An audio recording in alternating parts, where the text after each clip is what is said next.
25th day of the month of Elul. This is Chav Elul, the beginning of Bris Olam. Rosh Hashanah is the 6th day of creation, which means that today is the beginning of Bris Olam. This is the date that HaKadosh Baruch Hu said, Yehi Or, and but Be'ez Hashem Yisbarach, we have the schus of learning from the Or that HaKadosh Baruch Hu has hidden in the world for us to be able to enjoy, and that is, of course, the Torah HaKadosha. We are a little bit behind in the Amud, but we are about 8 lines from the bottom of Lamed Aleph, Amud Aleph, where the Gemara is continuing with the discussion of understanding the machlokas about retroactive acquisition. If I deposit something with somebody else as a mashkan, at what point in time, or if something is declared to be a mashkan, we'll see the difference in a bit, for somebody else, in lieu of paying the full amount or as a security, at what point in time does that acquisition take place if I default on that loan? Says the Gemara, quoting from a Mishnah. Last word on the line is Al Chametza Achar. So we are 1, 2, 3, 4, 5, 6, 7, 8, 9 lines from the bottom of the page on Lamed Aleph, Amud Aleph. Says the Gemara Tanan. We learned in the Mishnah. Nachrishi Hilva Es Yisrael Al Chametza, a non-Jew that lends money to a Jew, using chametz as collateral. Achar Pesach mutabana. After Pesach, that chametz is going to be mutabana. Says the Gemara, and if you want to tell me that that this acquisition took place retroactively, that the Jew has taken possession and therefore taken ownership of that chametz before Pesach, when he defaults on the loan, it turns out that he already owned that chametz.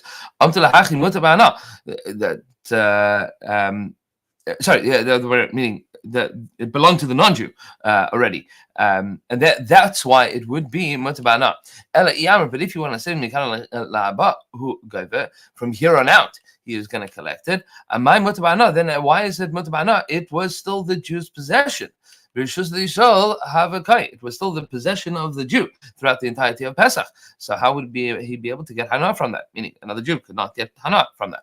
What are we talking about? Says the Gemara, he knew etzlo, when he deposits it with him, meaning he gives it to him.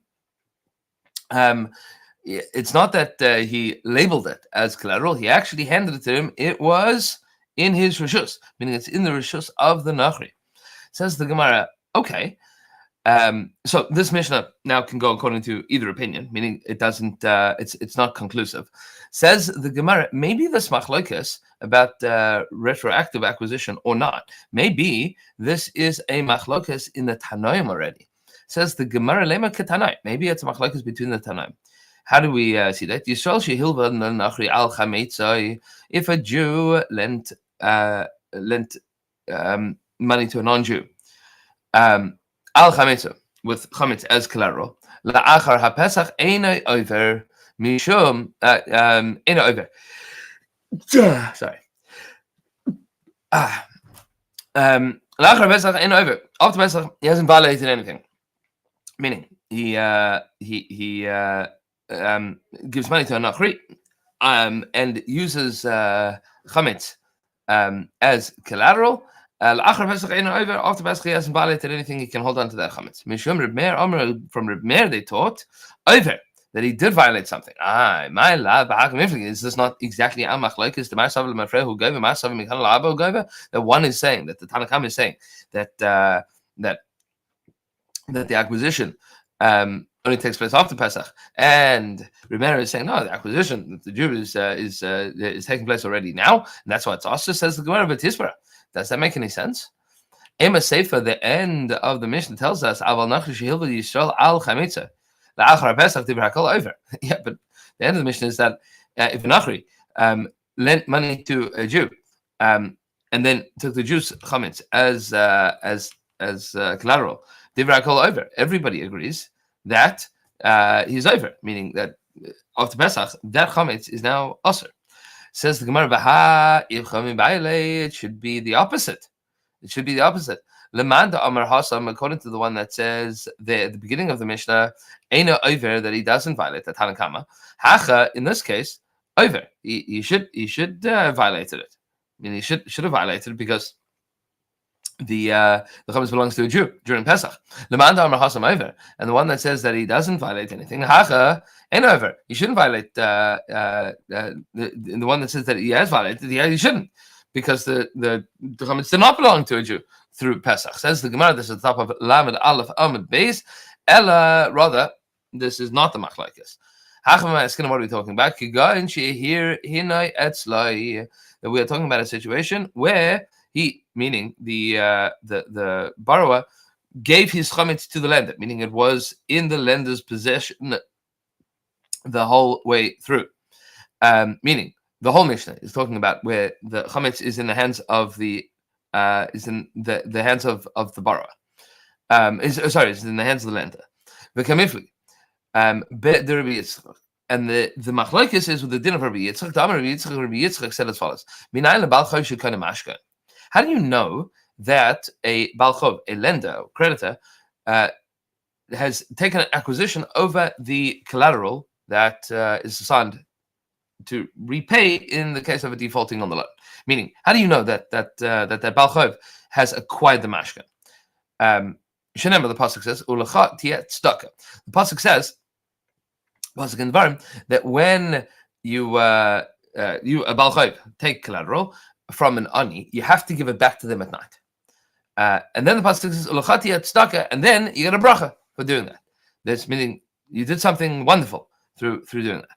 Says Rabbi Yitzchak, but if he didn't belong to him, meaning the balchov is holding on to this item, tzedakah minai, then it's not tzedakah.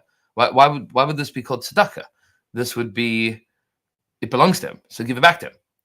Mikan the balchov shekana mashkan.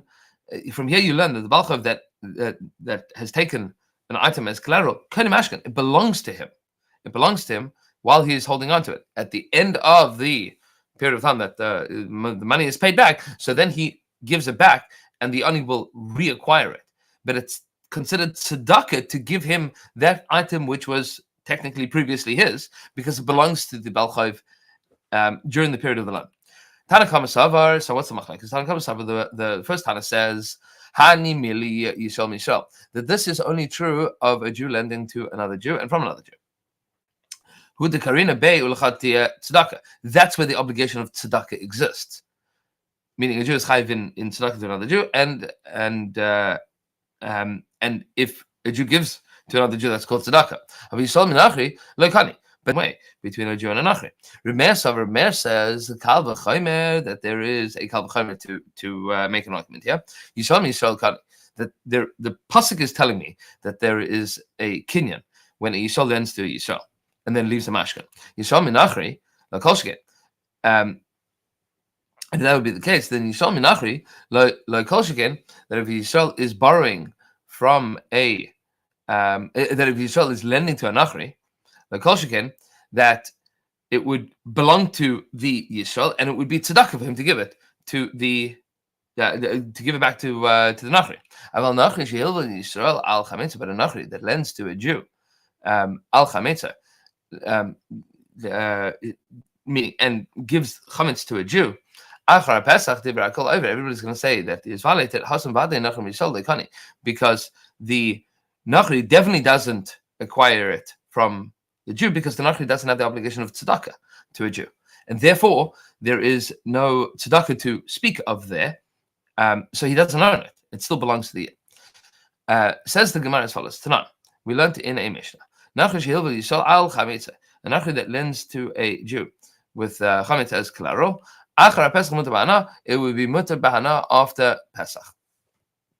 Now Yomi, and we say here as well, that this is only in a case where it was physically left in his possession. Says the Gemara, but you said that a non-Jew doesn't acquire the mashkan from a Yisrael, doesn't acquire the collateral. So we say lakasha. No, there's no difficulty. It depends on what the terms are. Did he say to him me'achshav, that this belongs to you me'achshav from now? Or did he not say that it belongs to him me'achshav from now? Says the Gemara, hold on a second. That seems to be an invented distinction. Who says that that's a legitimate distinction? The normative way of doing business is that you acquire it or you don't. What does the language of the collateral have to do with anything? How do you know that there is any kind of difference between where you said where you did say the Tanya, because we have a brisa. What's the proof to this concept? A Jew who deposited bread from a purni, that means from a big oven.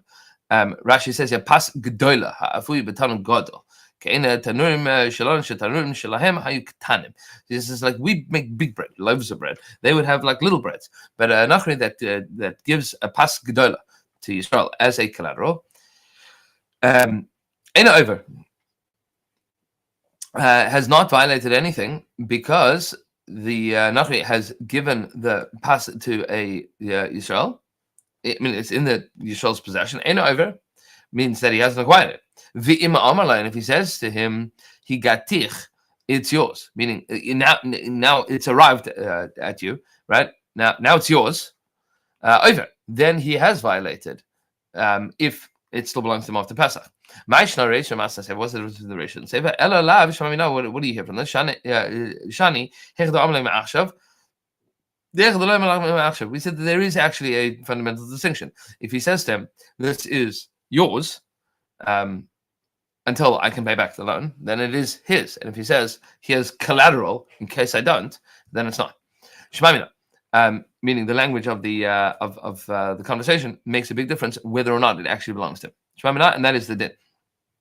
Tanur Rabban says, the Gemara quoting from the Brisa, "Chana shel Yisrael, if you have a Jewish-owned store, u'malai shel Yisrael, and the stuff in the store belongs to a Jew," meaning the store belongs to the Jew and the merchandise belongs to the Jew. And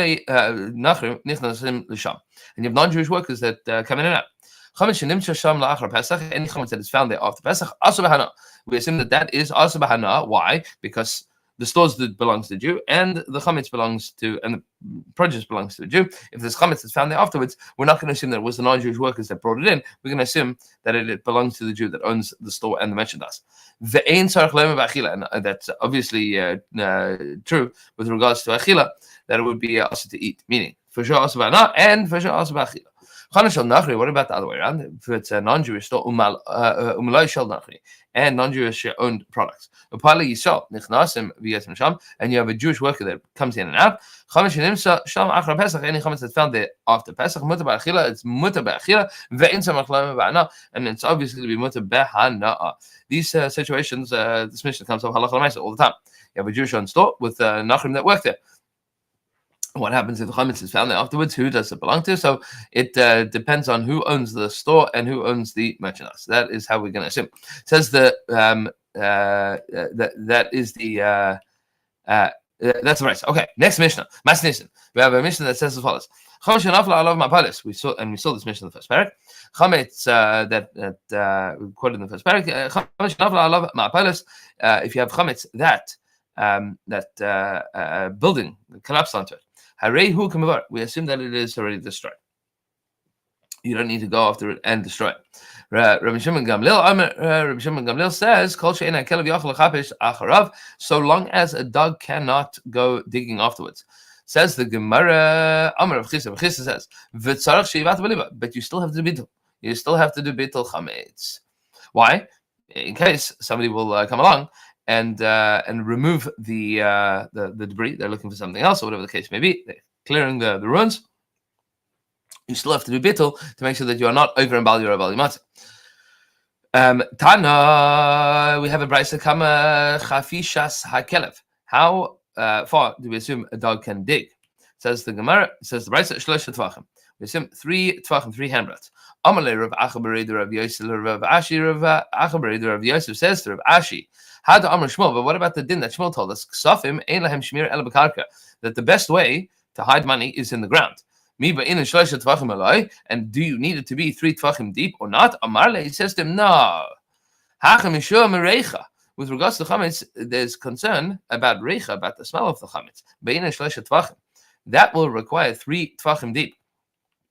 Awesome there with regards to money. Mishum ikasui me'inahu. You're just trying to hide it from people's sight. You don't need 3 tvachim. So how much do you need? Vikama, how much do you need? Omar Ra from Bar Papa.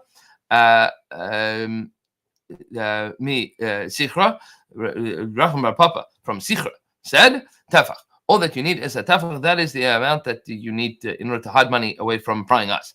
Says the Mishnah, the next Mishnah. Somebody accidentally ate truma of chametz on Pesach, meaning it's 2 strikes. It's a Yisrael that's eating truma and chametz on Pesach. Both of them are an isur kares.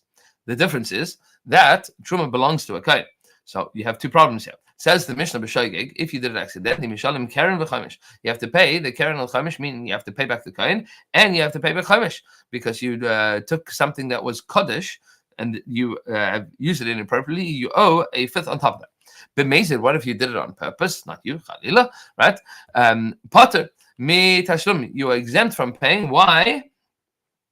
Because you are already getting kares. You're getting kares for eating. You're getting kares for eating both truma and for eating chametz. And you are also exempt from the dmei etzim if you were to have used it as fuel, meaning the value of eating it and the inherent value, even if it was not edible food, there would still be dmei etzim. And Be'ezhem Mizbarach, we will continue with the discussion of this Mishnah when we learn the Gemara tomorrow morning. Be'ezhem Mizbarach, everybody should have a beautiful day. Freilichen Chaf Hey Elo.